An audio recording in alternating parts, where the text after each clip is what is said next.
Bonjour à tous, j'espère que vous allez bien. Alors on se retrouve aujourd'hui pour une nouvelle vidéo, donc qui sera un peu plus dans le thème des deux premières. Ce sera même d'ailleurs carrément une extension directe à la première que j'avais pu faire. Et donc aujourd'hui, j'aimerais qu'on discute ensemble, enfin surtout moi toute seule, autour du sens de la vie. Voilà, rien que ça. Donc voilà, le sens de la vie, vaste sujet qui me travaille pas mal depuis environ 2 ans. Donc avant ça, c'est un peu comme si mon être avait toujours vécu une vie en pilotage automatique.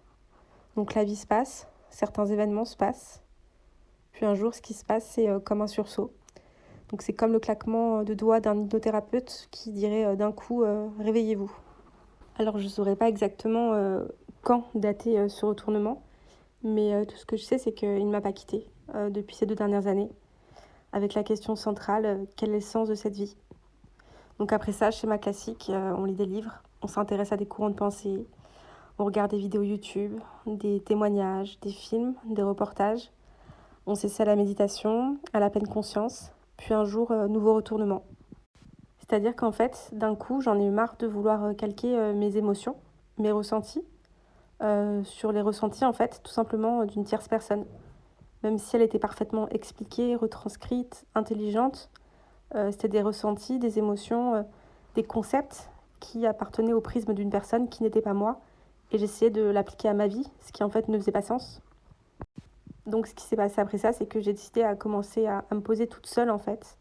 Et appréhender les choses et la vie avec au maximum la candeur d'un nouveau-né en fait, qui par exemple qui tiendrait une fleur, mais qui ne mettrait pas le mot fleur, qui est un élément du mental en fait, le mot fleur, mais plutôt de ressentir comme un nouveau-né, donc la forme, la couleur, la douceur et la caractéristique olfactive de ce que je tiens dans la main.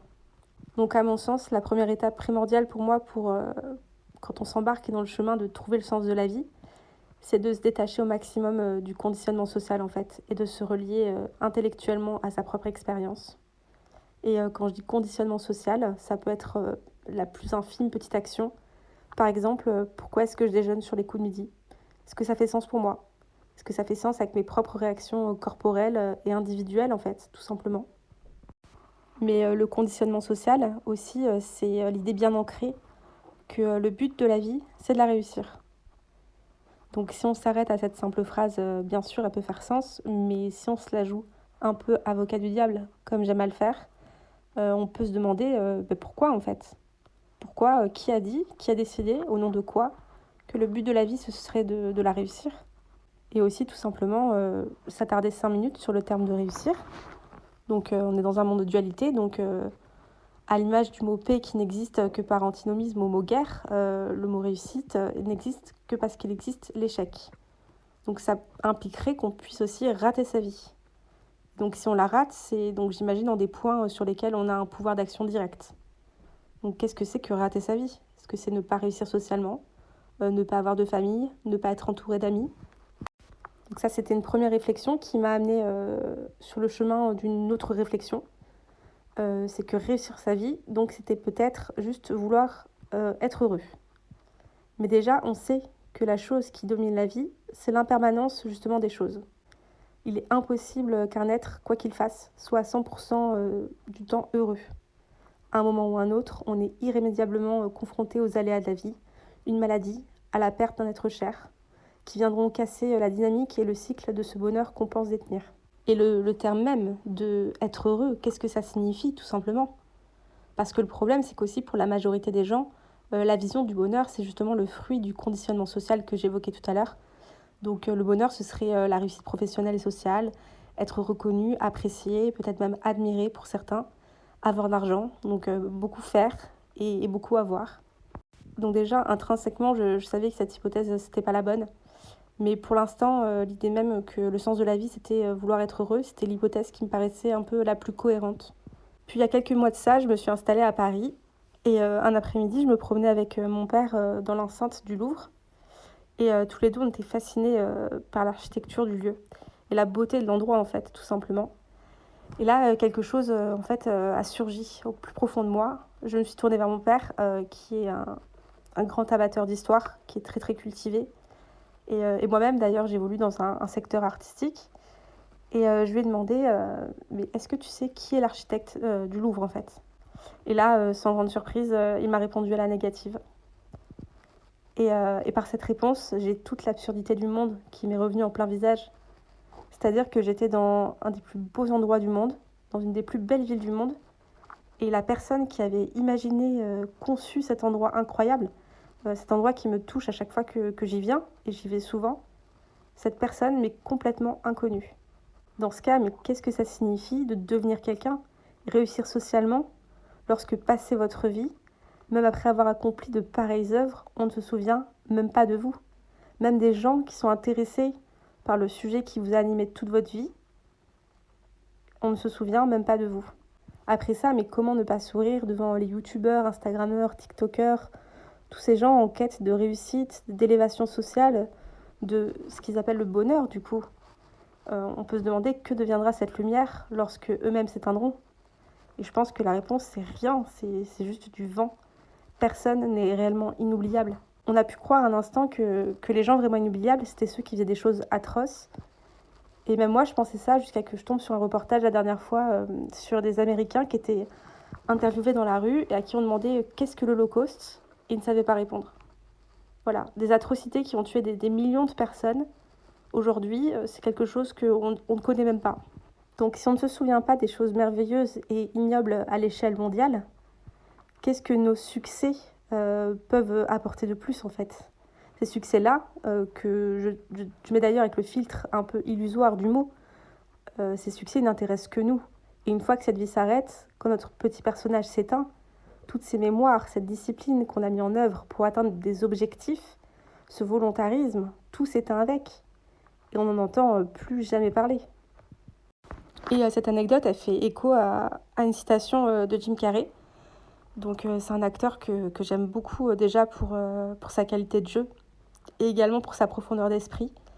En tout cas, de ce qu'il en transparaît en interview. Il a une lucidité sur la vie que je trouve assez incroyable.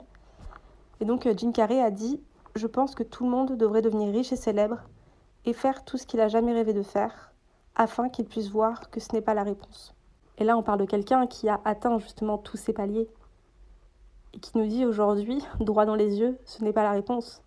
Et moi, aujourd'hui, plus que jamais, je suis convaincue que ce n'est pas la réponse.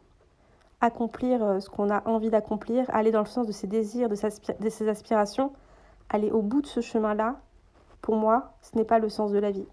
Alors, loin de moi, après l'idée d'être pessimiste pour autant, ni de passer mes journées à gober les mouches en attendant qu'une voiture vienne me percuter. Mais en tout cas, maintenant que je commence peu à peu à comprendre ce que n'est pas le sens de la vie, ça me laisse encore plus de chance d'en découvrir le vrai sens. Donc dans un cheminement entre guillemets spirituel, parce que bon, la spiritualité englobe pas mal de choses, la notion d'être plutôt que de faire ressort souvent. Mais comme à chaque nouvelle réponse, une nouvelle question, qu'est-ce que ça signifie que d'être?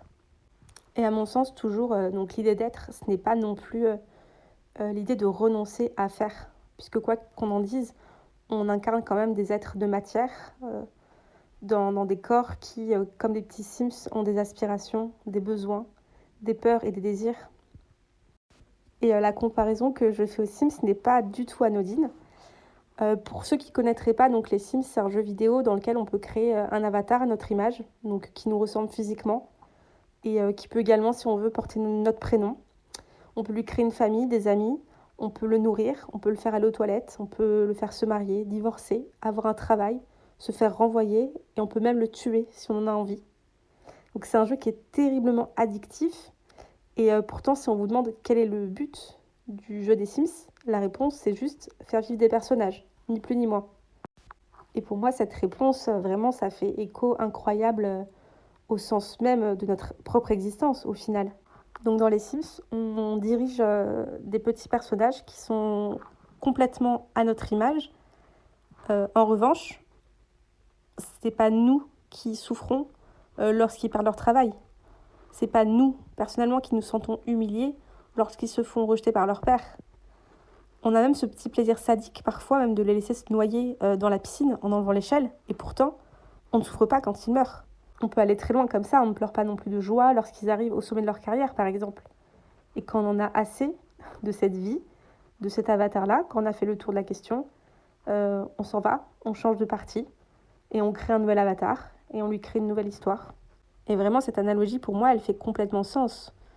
Le sens de la vie, ce serait juste en fait de vivre en gardant la distance nécessaire pour ne pas prendre trop au sérieux ce jeu, c'est-à-dire expérimenter simplement les choses sans s'y attacher, se réjouir lorsqu'elles sont bonnes, accueillir la peine quand elles sont douloureuses, mais sans oublier que le personnage qu'on joue n'est qu'un avatar ponctuel avec lequel nous sommes en train de jouer pour cette partie. Dans la tradition indienne, on appelle ça lila, donc c'est le jeu de la vie. Et donc ce petit personnage que j'appelle aussi Avatar, en fait, c'est ni plus ni moins que l'ego. Donc pas l'ego, celui dont la définition s'est retrouvée galvaudée au fur et à mesure du temps, pas l'ego que l'on confond aujourd'hui avec la notion d'amour-propre ou de fierté mal placée. L'ego, c'est vraiment l'avatar, le personnage, celui qui a ses aspirations, celui qu'on expérimente tout au long de cette vie, celui qui a un début et qui aura une fin. Dans mon cas, par exemple, l'ego que j'incarne, c'est cette fille qui s'appelle Charlotte, qui aime aller au Louvre et qui mesure 1m57. Voilà, ça c'est mon ego. Et c'est là qu'on voit que l'ego, c'est ni quelque chose de positif, ni quelque chose de négatif. C'est juste un costume qu'on revêt. C'est un masque. C'est une interface en fait avec la vie incarnée, on va dire. Et au final, donc prendre le recul nécessaire face à ce personnage, c'est se libérer de ses attentes, de ses angoisses, c'est vivre des choses, également parfois mener à bien des projets, mais tout en gardant la conscience en éveil, la distance nécessaire pour ne pas se sentir réellement affecté, ni positivement, ni négativement, par les réussites et les échecs. Comme dirait Eckhart Tolle, que j'aime bien citer a priori, c'est vivre dans l'instant présent, sans projection, sans attente, sans il faut, sans je dois, mais plutôt les remplacer par si je veux, je peux essayer de. J'ai également sous le coude une autre analogie pour vous raconter un peu l'ego. Et cette analogie, elle se trouve dans le film d'animation Toy Story. Donc comme vous pouvez le voir, pas de grands philosophes cités par ici. Juste la culture populaire, parfois, nous offre les outils nécessaires pour imaginer un peu les choses. Donc, dans le film Toy Story, les jouets sont animés. On peut retrouver un cow-boy, un dinosaure, une bergère, des petits soldats. Et en fait, ces jouets-là ont tous conscience d'être simplement des jouets. À un moment, il dit même des bouts de plastique. Voilà. Par contre, lorsqu'ils sont endormis, ils jouent à être ce personnage. Donc, le héros, par exemple, jouera à être un cow-boy. Mais quand il est éveillé, il sait qu'il n'est pas un cow-boy. Il sait que c'est un jouet qui a l'apparence d'un cow-boy. Et l'arrivée de Buzz renverse tout cet équilibre, car ce jouet-là, même quand il est éveillé, continue non seulement à s'identifier à son personnage d'astronaute, mais en plus, il se pense réellement affublé d'une mission qu'il doit à tout prix réaliser, car ça pourrait changer la face du monde. Et donc, l'histoire du film tourne en grande partie sur le réveil intérieur de Buzz, qui devra apprendre à se désidentifier de son personnage pour pouvoir justement jouir pleinement de sa condition de jouet. En fait, être désidentifié du personnage, ça ne signifie pas renoncer à l'incarner, simplement à l'incarner en conscience, sans le prendre au sérieux et sans le confondre avec la réalité. Donc voilà un peu mon avis sur la question. Je tiens à préciser que même si j'utilise des termes qui, pour certains, pourront paraître un petit peu perchés, encore que j'ai bien fait attention à ne pas citer la notion d'âme et ce genre de choses, bien, même si c'est vraiment pour moi des mots qui restent fort appropriés. Mais voilà, j'appartiens à aucun dogme, aucune religion, aucun courant de pensée qui soit spirituel ou philosophique. Je ne cherche pas à argumenter davantage sur des ressentis, car ils me sont très personnels en fait. Je ne cherche pas à les justifier. Ils sont juste existants, ils sont réels, ils sont le fruit de ma propre expérience, de mes propres réflexions. Et par-dessus tout, je ne cherche aucune validation. Tout ce que je souhaitais aujourd'hui, c'était juste vous partager une piste de réflexion qui fera écho en vous ou alors non. Et en fait, tout ce que je vous souhaite, c'est juste que vous puissiez, vous aussi, être amené à vouloir au moins chercher votre vérité, si vous ne croyez pas la mienne, si la mienne ne fait pas écho en vous. Et surtout, sortir de ce pilotage automatique un peu nébuleux. Voilà, je vous dis à très bientôt et je vous souhaite une très bonne soirée.